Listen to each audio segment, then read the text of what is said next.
và crop ball đồng bóng thua bàn tí Mbappé goal Julian Alvarez thua bàn được còn bàn Julian Alvarez không biết sao thế bà cứ đặt chính cái nè chăm ti bật thi bật cột to Orlin đam đồng bà chúng ta đâm môi nè đâm môi bà tê mình nè chăm ti bà Bertin Krom Chon Black sai cà pia min Mendova min Clement Linglet min Glaco Maro Jimenez nâng Marco Llorente bẩm ra min Conor Gallagher min Pablo Barrios min Rodrigo de Paul bà chúng mình Glaco bà Giuliano bà Simone nè cái bà cứ Julian Alvarez bà chúng mình Glaco bà cứ Anthony bà Griezmann bà đại chia Glaco bà Sanchez bà Brang bà đâm môi nè đâm môi ở bà Ateriso min nè chăm ti bà Thibaut Courtois bà sai cà pia min Ferland Mendy bà Antonio Rudiger Raúl Asensio nè khán giả min Federico Valverde bẩm ra min Jude Bellingham min Luka Modric bà min Ale bà Renan Tchouameni bà chắp đai cua cho mình Rodrigo bà nơi khán lư bà cứ min Vinicius Junior bà chắp đai cua cho mình Kylian Mbappé bà sai project bà xin chết Brang bà cái tranh bà pi khang krom bà chắp tia bà AT Madridแต่ម្ដងបាទសម្រាប់គូនេះបាទរុនសុស្ដីបងប្អូនយើងដែលកំពុងតែទស្សនាឱកាសពីក្រុមបាល់ទាត់ AT បាទគឺចូលមកភ្លាមសម្រុកផ្លែតែម្ដងបញ្ជូនមកស្លាប់ស្ដាំកាត់បាល់ចូលវាយកែថាប់ស្ដាំ goal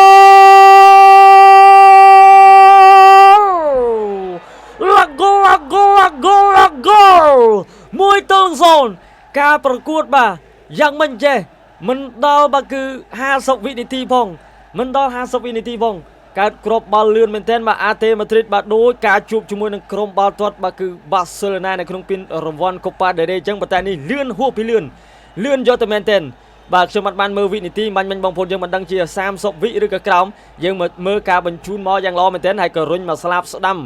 បាទកាត់បាល់ចូលវាយកែងរត់មក support បាទ follow up ពីខាងក្រោយពី Conor Gallagher បាទគឺបន្ថែមគ្រាប់បាល់បានសម្រេចតែម្ដងជួយឲ្យក្រុមបាល់ទាត់បាទ AT Madrid បាទនាំមុខបាទនៅក្នុងលទ្ធផល1-0ទៅហើយបាទសម្រាប់ក្រុមម្ចាស់ផ្ទះ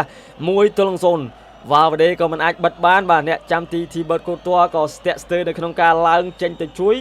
បាទធ្វើឲ្យគ្រាប់បាល់បាទគឺកើតឡើងលឿនតែម្ដងបាទអូខេបាទដោយសារបញ្ហារបស់កាក់សុតជួយសើបាល់ពីអ្នកចាំទីអូយភ្លេចខ្លួនបាទ Julian Alvarez បាទសុតចំគោលដៅសាទណាស់ប៉ុន្តែគោលតួអាចជួយបានបាល់នេះបាទ 2-0 បាទគឺយ៉ាប់យ៉ឺនមកដោយបាល់នេះនៅក្នុងដី AT ផងបាទតែ 2-0 បាទ AT បិទហើយ2-0បាទគិតបាទលទ្ធផលបាទ create goal បាទគឺ AT 3 Real Madrid 2យើងមកមើលការសុតឆ្វេងពេញគោលដៅMbappé ខុកបានទេ Kylian Mbappé កាប់ Mbappé អូលោកមន្ត្រីអាជ្ញាកណ្ដាលបាទផ្លុំកញ្ចែចង្អុលបាទទៅកាន់តំបន់ពេណាល់ទី11ម៉ែត្រហើយថែមទាំងលោក Marcinez បាទក៏បានកាន់កាត់លឿងមកថែមទៀតផងបាទអាជ្ញាកណ្ដាលសិនចិត្តបាទប៉ូឡូញបានជូនកាត់លឿងទៅដល់ខ្សែការពាររបស់ក្រុមបាល់ទាត់ AT Madrid យើងមកមើលការបញ្ជូនពី Jude Bellingham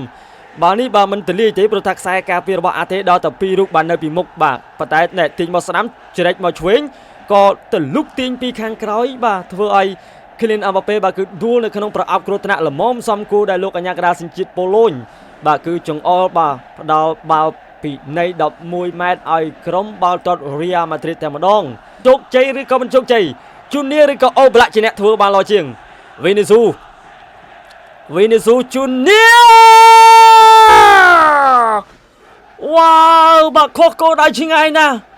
មានឱកាសនៅក្នុងការរកគ្រាប់បាល់តាមស្មើនៅនាទីទី70ទៅហើយប៉ុន្តែ Junior បាទគឺសុទ្ធមិនចំគោលដៅទេបាទយើងមកទស្សនាបាទការសុទ្ធនេះហាក់ដូចជាបាទខុសបាទការគិតរបស់គាត់ប្រុងទះមកមុំ90បាទប៉ុន្តែទះកោងនេះបាទគឺកោងជ្រុលតែបាទសោកស្ដាយមែនទែនបាទ Vinicius Junior អូបាទមានបងប្អូនយើងដែលជាអ្នកគ្រប់គ្រងបាសេថាហេតុអីបាទបានជានៅតែជាស្ថាបនិកឲ្យមានបាល់ពេលហ្នឹងទីបាទ Linglet បាទចេះតែធ្វើបាបគាត់បាទចិត្តឆ្វេងឲ្យ Vinicius Junior បាទគ្រាប់បាល់ចូលទប់សិនសុតស្ដាំចំគោលដៅប៉ុន្តែมันអាចផុតពីដៃអ្នកចាំទីដៃស្អិតបាទអូបឡាក់ទេបងស្រស់បាទអរុនសុស្ដី Zento Piron ក៏ដូចជាបងសៀងហៃបាទ Morning ផងចិនដូច្នេះគាត់ខ្លួនឯងបាទជាអ្នកទាត់បាល់បើកឆាកបាទគ្រាប់បាល់ដំបងធ្វើបានទេ Mbappé goal 1-1អើយបាទឲ្យ Mbappé សិត បាទនៅក្នុងវគ្គទី2មកការប្រកួតចប់បងប្អូនយើងបានដេកបានពួនដល់ណាដល់ណីបាទហើយបាទនេះបាទទាត់ទៅបាទអ្នកចាំទីគាត់ម៉ែកមកស្នាមដៃខ្លួនគាត់បាទដែលឡែកអឹមបាប៉េក៏សុទ្ធមកកញ្ជွញដៃអ្នកចាំទីបាទគឺសុទ្ធសឹងតែឡដូចគ្នាបាទទាំងធីបតគូតោបាទទាំងអូបាឡាបាទគឺ Julian Alvarez ធ្វើបានឬក៏មិនបាន Julian Alvarez ថ្ងៃនេះបាទគឺសុទ្ធចំគោលដៅ3ដងបាទសុទ្ធសឹងតែបដិសេធពីអ្នកចាំទី Julian Alvarez ធ្វើបានឬក៏មិនបាន Julian Alvarez គ្មានសល់ទេបាទគឺដាច់ចង្កេះអ្នកចាំទីបាទធីបតគូតោអស់លេងតែម្ដងបាទសុទ្ធបានយ៉ាងស្អាតបាទសុទ្ធបាទគឺសុទ្ធសឹងតែជោគជ័យដូចគ្នាអ្នកដែលសុទ្ធពីអ្នកដំបងបាទគឺធ្វើបានល្អដូចគ្នា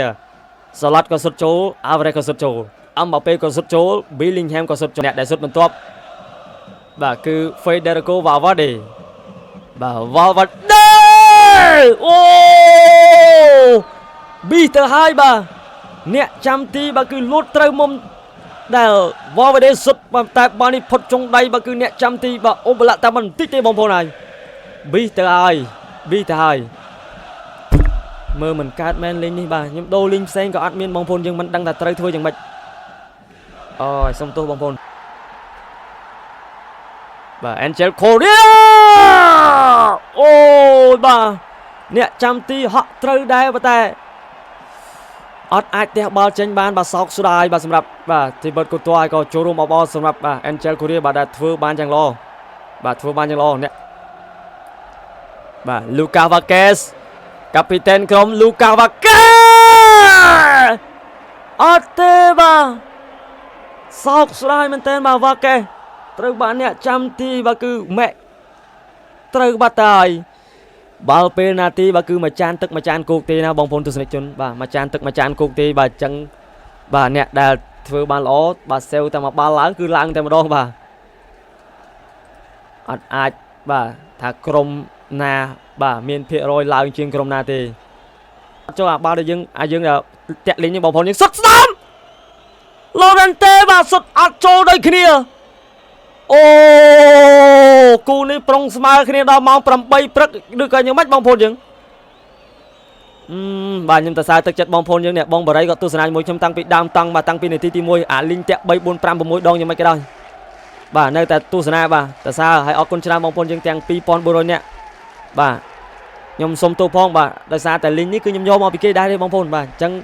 មិនដឹងនិយាយថាម៉េចទេចុងក្រោយនេះបាទ Antonio Rudiger ហើយអត់ហ៊ានមើលទេបាទអត់ហ៊ានមើលទេបាទចូលគឺចប់សេចក្តីហើយចុងក្រោយនេះចូលឬមិនចូលបងប្អូន Antonio Rudiger ចូលឬក៏មិនចូល Antonio Rudiger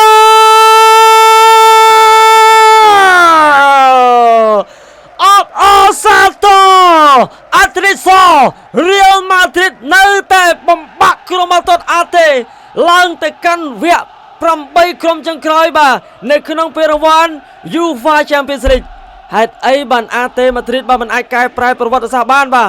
ទាំងដែលខ្លួនធ្វើបានល្អពិតជាសោកស្ដាយបាទសម្រាប់ក្រុមបាល់ទាត់អាតេម៉ាឌ្រីតបាទប៉ុន្តែយ៉ាងណាយើងចូលរួមអបអរសាទរដល់អាត្រីសោ Real Madrid បាទនេះយើងមើលឃើញអ្នកចាំទីបាទគាត់ដូចជាចាញ់ត្រូវទៅហើយលោក Diego Simeone ថាសុំសម្លេងគ្រប់គ្រងបាទសុំសម្លេងលើកទឹកចិត្តដល់កីឡាករផង